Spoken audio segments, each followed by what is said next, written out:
प्रभु को जानिए बाद में मानिए। इन बहुरूपियों को पहचानिए,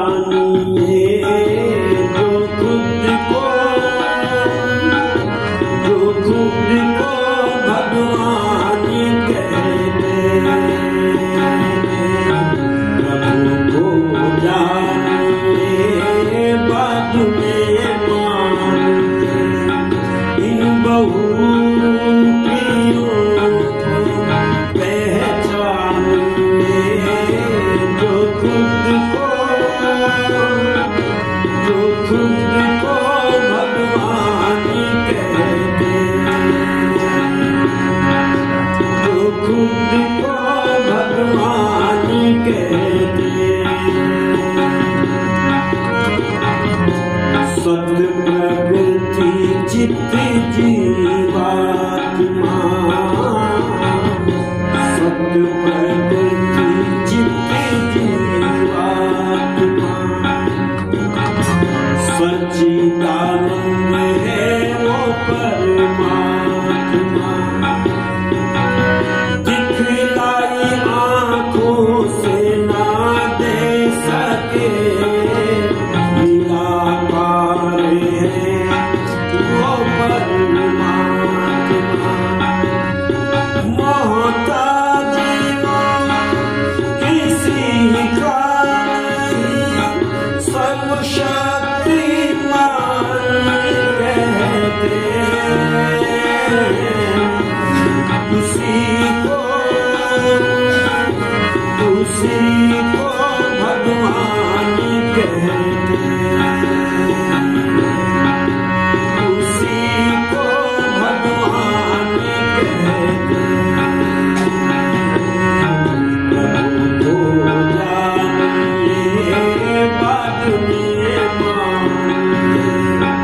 इन बहुरूपियों को पहचानिए, जो खुद को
परमात्मा कैसा है?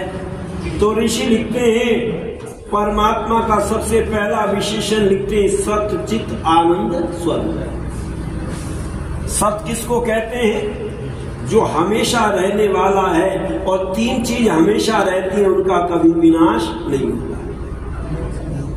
आपने सुना होगा ईश्वर, जीव और प्रकृति, ये तीन चीजें हमेशा रहती हैं, इनका कभी विनाश नहीं होता। पर ध्यान रखना, प्रकृति का रूप बदल जाता है, इसमें परिवर्तन होता है, क्योंकि प्रकृति परिवर्तनशील है। आप कहेंगे कैसे परिवर्तन होता है? एक मिट्टी के ढेले को लो, उसको आप बारीक पीसो, मिक्सी में जितना बारीक से बारीक पीस सकते हो उसको पीसो, और उसको हवा में उड़ा दो। अच्छा, ढेला है संसार में? ढेला नहीं है, उसका रूप बदल गया। पर जिनसे ढेला बना है वो बारीक बारीक कण रेत के हवा में उड़ गए हैं। यदि उनको पकड़ा जाए और पकड़ करके फिर थोड़ा सा पानी मिला दे तो फिर मिट्टी का ढेला बन जाए। ये जो प्रकृति है ये परिवर्तनशील है। अच्छा, हम ऐसे ही थे क्या? पहले हम छोटे से बच्चे थे, धीरे धीरे विकास हुआ, बड़े हुए, जवान हो गए, और फिर बाल सफेद हो गए। पहले अब कितने भी काले करने का मसाला लगाओ, तो आजकल बड़े बड़े आ रही हैं चीजें काला करने की, पर क्या काले होते हैं? अंदर से जो निकलते सफेद ही निकलते हैं।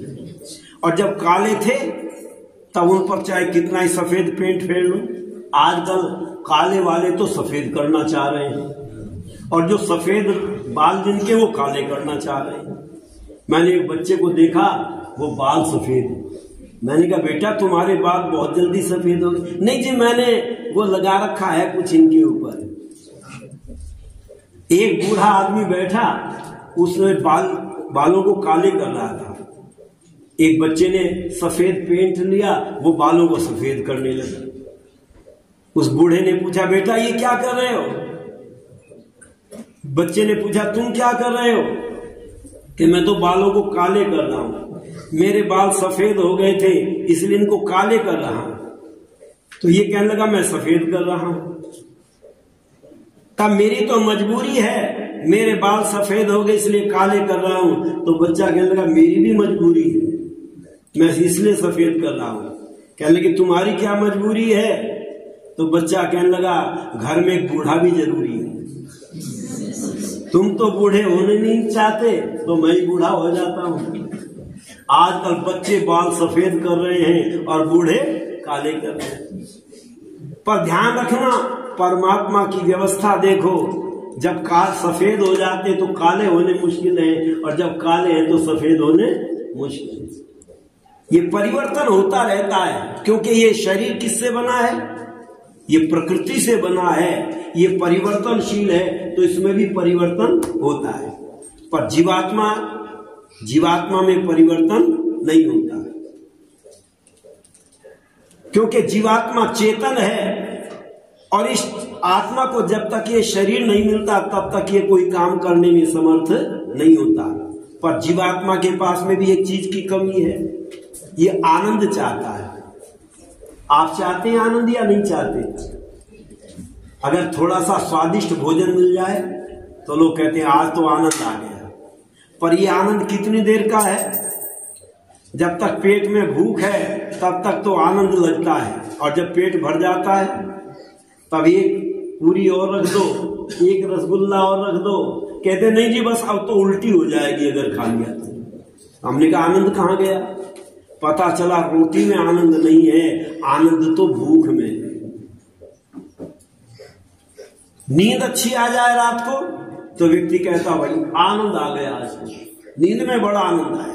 पर कब तक आनंद है? थोड़ी देर के लिए है, ये शाश्वत आनंद नहीं है। पर ऋषि दयानंद कहते हैं परमात्मा की उपासना करके जब व्यक्ति मुक्ति को प्राप्त कर लेता है तो कितने दिनों का आनंद मिलता है। इन बच्चों से पूछ करके देखो आनंद क्या होता है। शनिवार के दिन आते हैं स्कूल से और अपने बैग को फेंक कर कहते हैं कल की छुट्टी, रविवार की छुट्टी रहती है तो कहते हैं कल की छुट्टी। अच्छा, एक दिन की छुट्टी का कितना आनंद इनको मिलता है। और अब तो छुट्टी चल रही है बहुत दिनों की। जब एक महीने की छुट्टी होती है तब कितना आनंद आता है। घूमने जाते हैं इधर उधर, बहुत आनंद लेते हैं बच्चे। पर मुक्ति में कितने दिनों की छुट्टी मिलती है? 36,000 बार ये सृष्टि बनती है और 36,000 बार तक बिगड़ती है, तब तक जीवात्मा मुक्ति के आनंद को प्राप्त करता है। इसलिए विद्वान कहते हैं तुम उस आनंद को प्राप्त करना चाहते तो कहां पर जाओ? परमपिता परमात्मा सत्य चित्त आनंद स्वरूप है, उसकी उपासना करने से ही मनुष्य को आनंद की प्राप्ति होती है। इसलिए कवि ने लिखा तेरा सत्य चित्त आनंद रूप कोई कोई जाने रे, तेरा सत्य चित्त आनंद रूप कोई कोई जाने रे, तू है सत्य स्वरूप कोई कोई जाने रे, तेरा सत्य चित्त आनंद रूप कोई कोई जाने रे।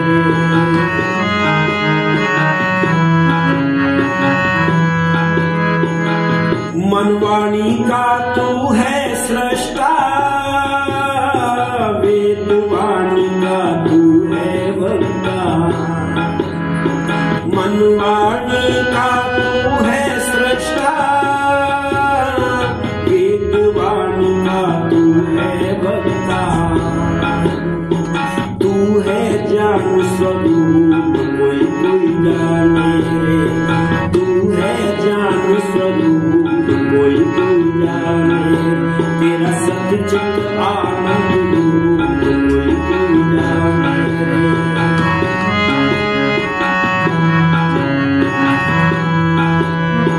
जब मैंने एक जगह पर कहा परमात्मा वेद वाणी को देने वाला है, ज्ञान को देने वाला है, तो एक ने कहा जब उसका मुंह ही नहीं है तो ज्ञान कैसे देता है?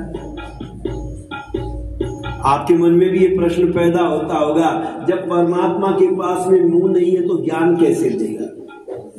अच्छा, पुस्तक पहले होती है या ज्ञान पहले होता है?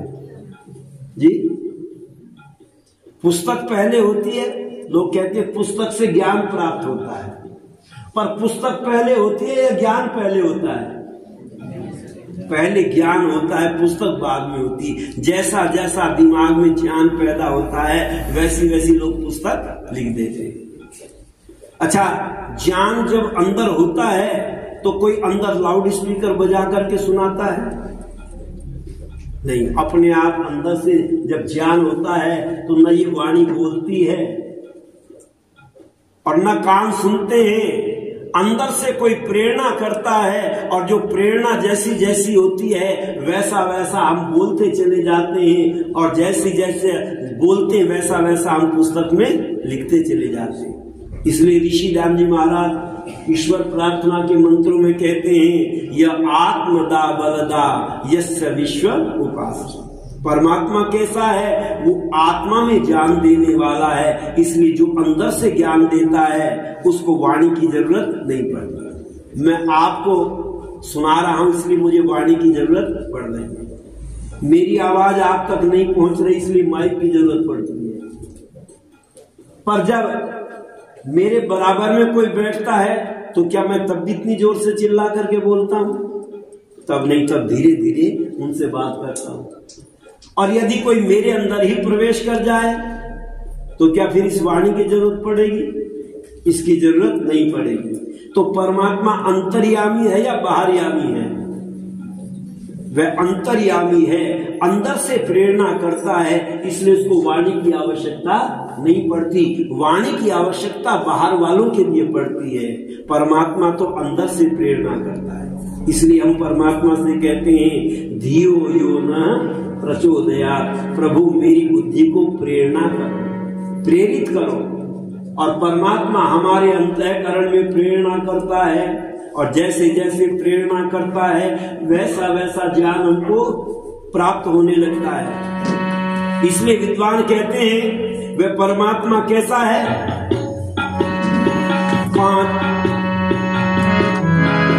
तेरा सच्चित आनंद दूर कोई कोई जाने रे,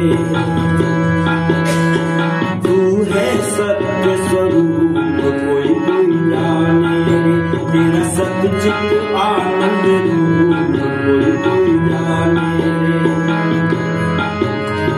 पांच तत्व के बना नहीं तू, तीन गुणों से सना नहीं तू, पांच तत्व से बना नहीं तू, तीन गुणों से सना नहीं तू, तेरा अनुपम अटल स्वरूप कोई कोई जाने रे, तेरा अनुपम अटल स्वरूप कोई कोई जाने रे, तेरा सच्चित आनंद रूप कोई कोई जाने रे।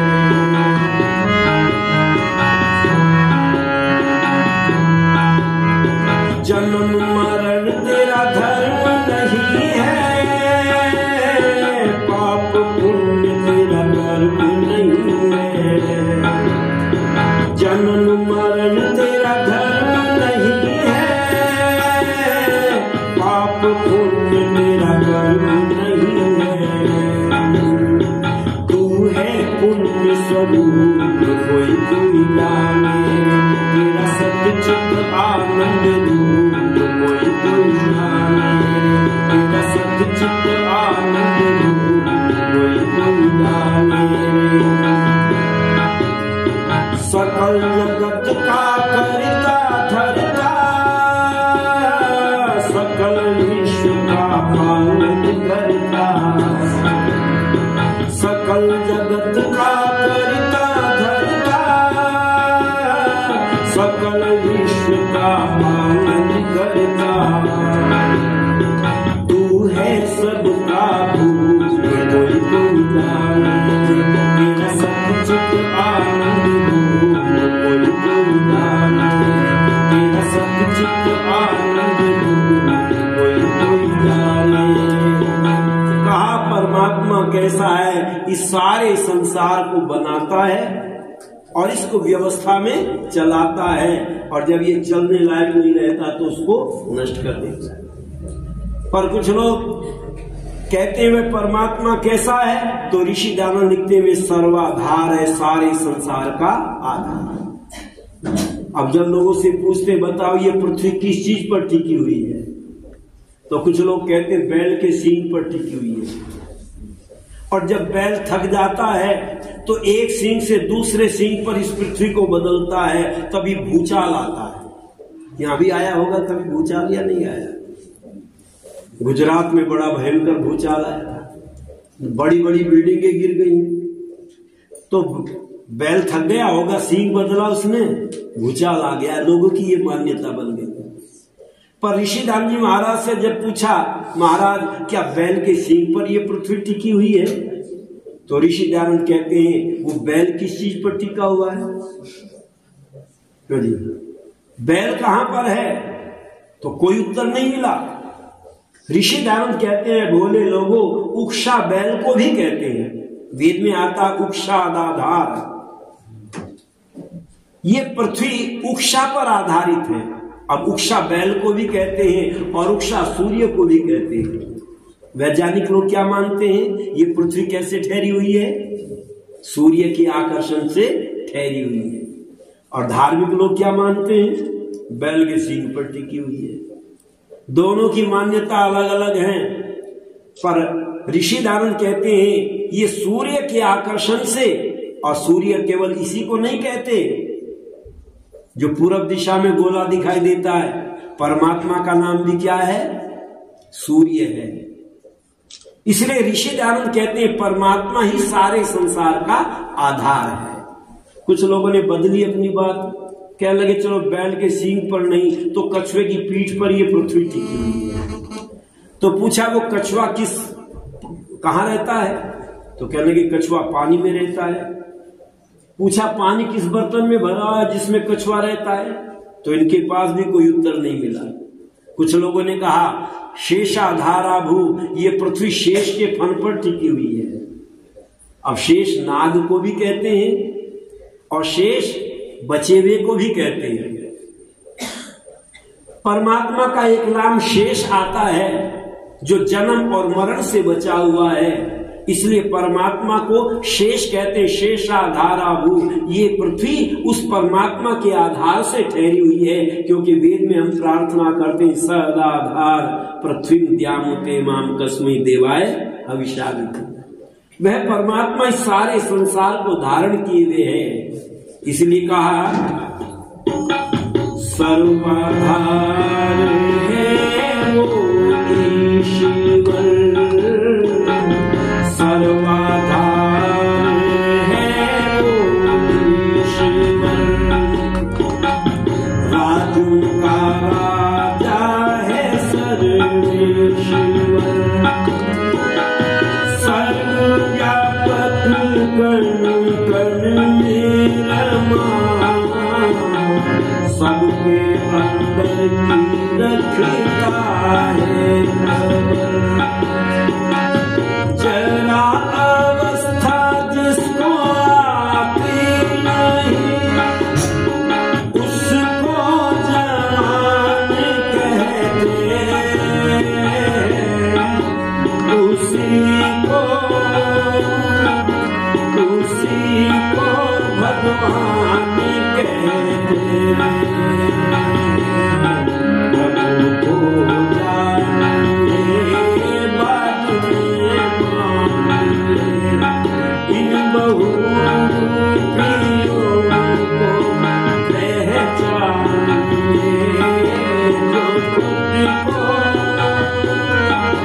जो खुद को भगवान कहते।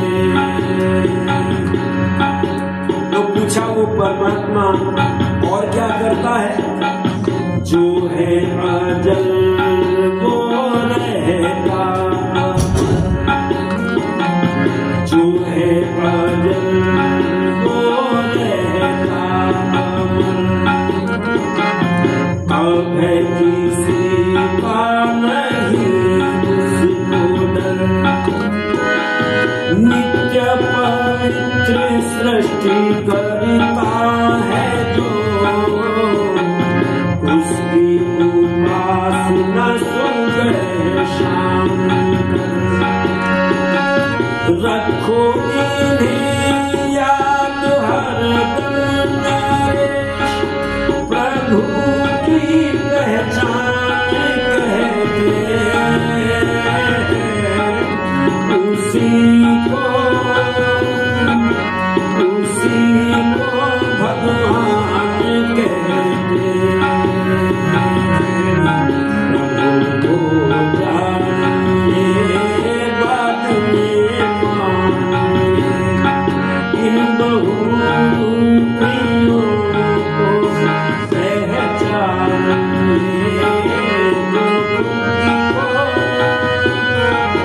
जो खुद को भगवान कहते, जो खुद को भगवान कहते। ऋषि राम जी महाराज ये गुण देते हैं। इन गुणों को जब हम जान जाएंगे तो उस परमात्मा को जान जाएंगे। इसलिए आर्य समाज के दूसरे नियम में बताया परमात्मा कैसा है। अच्छा, यदि इन गुणों को व्यक्ति जान जाए तो ये आज जितने झगड़े हो रहे भगवान के नाम पर होंगे नहीं होंगे। क्यों? क्योंकि हम ईश्वर को मानते हैं, हम उसको जानते नहीं हैं, और मृत्यु को जानते हैं पर उसको मानते नहीं हैं। जिस दिन जानना और मानना दोनों ठीक हो जाएगा उस दिन हमारा जीवन सुखी हो जाएगा, ये सारे संसार के झगड़े समाप्त हो जाएंगे। इसलिए आइए, आर्य समाज परमात्मा को मानता है, पर किसको मानता है? ये गुण उस जिसके अंदर है उसको परमात्मा मानता है। परमात्मा का एक नाम है सृष्टिकर्ता, वही संसार को बनाने वाला है। अच्छा, परमात्मा संसार को बनाता है। एक व्यक्ति कहने लगे साहब हमारे भगवान जी भी बनाते हैं। क्या बनाते हैं तुम्हारे भगवान जी? कि इधर से खुजाते हैं रसगुल्ला बना करके दिखा देते हैं, इधर से खुजाते हैं अंगूठी बना देते हैं, इधर से खुजाते हैं तो घड़ी बना देते हैं। तो हमारे भगवान जी भी बनाते हैं। पर ध्यान रखना, एक कहने लगे जी हमारे भगवान जी बहुत पहुंचे हुए हैं। हमने कहा ज्यादा दूर तक नहीं पहुंचे, या तो हलवाई की दुकान तक पहुंचे हैं, या घड़ी साज की दुकान तक पहुंचे हैं, या किसी स्वर्णकार की दुकान तक पहुंचे हैं। मैंने कहा अगर वो बनाना जानते हैं बालों में से तो एक पैटर्न टैंक निकलवा दो, सरकार को खरीदने पड़ते हैं। एक हेलीकॉप्टर निकलवा दो, जब फैक्ट्री लगानी तो छोटी क्यों लगाओ, बड़ी लगाओ। एक पनडुब्बी निकलवा दो, पता चला जो हाथ में छिपाई जा सकती है उसी चीज को वो निकाल करके दिखा सकते हैं। अच्छा, जादूगर कितनी चीज निकाल करके दिखा देते हैं झोली में से, पर वो बाद में कहता है अगर मैं ये बनाने जानता है तो मैं अपने घर में बैठ करके बना लेता। ये मेरे हाथ की सफाई है। पर क्यों जी ये संत लोग भी कहते हैं क्या मेरे हाथ की सफाई है? क्यों वो नहीं कहते? एक भीख मांगने वाला, एक जादूगर सत्य बोलता है मैं रुपए बनाने नहीं जानता। पर एक साधु जो भगवान से मिलना चाहता है, भगवान के दर्शन कराना चाहता है, वो जादूगरी दिखाता है मंच से, और दिखा करके ये नहीं कहता ये मेरी जादूगरी है। वो उसको सच्चाई बताता लोगों को कि मैं सच्चाई दिखा रहा। इसलिए विद्वानों ने कहा जिस दिन ईश्वर के स्वरूप को ठीक तरह से जान जाओगे, धर्म के स्वरूप को ठीक तरह से जान जाओगे, उस दिन ये सारे संसार के झगड़े समाप्त हो जाएंगे। और ऋषि इसीलिए लिखते हैं वेद सब सत्य विद्याओं का पुस्तक। कौन सी विद्या दी परमात्मा ने? तो तीसरा नियम लिखते हैं वेद सब सत्य विद्याओं का पुस्तक है। वेद का पढ़ना और पढ़ाना, सुनना और सुनाना सब आर्यों का परम धर्म है। और इसी धर्म का पालन किया करते थे पहले लोग। इसलिए वर्षा ऋतु के जो 4 महीने होते थे इसमें वेदों का पठन पाठन करते थे, सारे काम बंद हो जाते थे। अब तो बंद होते नहीं काम किसी भी समय, क्योंकि बड़े बड़े हाल बन गए, काम चलते ही रहते हैं कितनी भी वर्षा हो। पर पहले ऐसे साधन नहीं थे तो काम बंद कर देते थे और वेदों का पठन पाठन किया करते थे। ऋषि मुनि लोग जंगल से आकर के गांव में बसते थे और उपदेश किया करते थे। इसको हम कहा करते थे श्रावणी उपागार। वेदों की कथा सुनते थे। इसलिए ऋषि क्या लिखते हैं? पढ़ना और पढ़ाना, सुनना और सुनाना सब आर्यों का परम धर्म है। आइए कम से कम श्रावणी पर्व पर हम वेदों की बातों को सुने और सत्य क्या है असत्य क्या है उसको जानने का प्रयत्न करें। हमारे जीवन में सुख की प्राप्ति होगी। इन्हीं शब्दों के साथ मैं आप सभी का हृदय से धन्यवाद करता हूँ।